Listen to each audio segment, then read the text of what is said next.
In occasione della festività di San Giuseppe si è svolto anche un raduno dei possessori di motovespe organizzata dal club di Agrigento e di Porto Empedocle, i cosiddetti Vespa Club, che ha visto la partecipazione di un centinaio di persone amanti delle due ruote.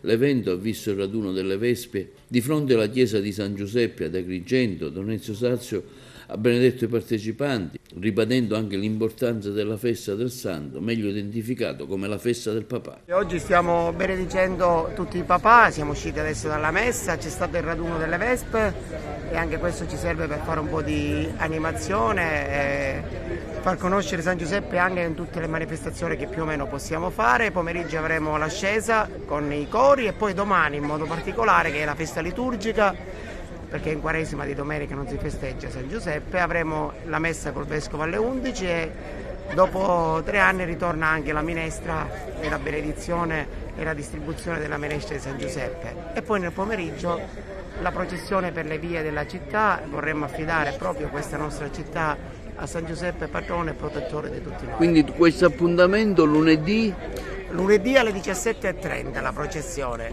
mentre la mattina alle 11 messa e distribuzione e benedizione della minestra. Ora diamo la benedizione. Sì, aspettiamo le ultime vespe, poi li benediciamo e daremo loro il ricordino di San Giuseppe. Quanto è importante ancora questa festa del papà? È sentitissima, perché comunque il papà è sempre il papà nella vita, nella Sacra Famiglia, e Giuseppe diventa un punto di riferimento sia per i papà, sia per la famiglia, sia per la vita dei figli e dei cristiani, e ci fa capire come siamo chiamati a vivere i grandi valori della famiglia e dell'essere genitori.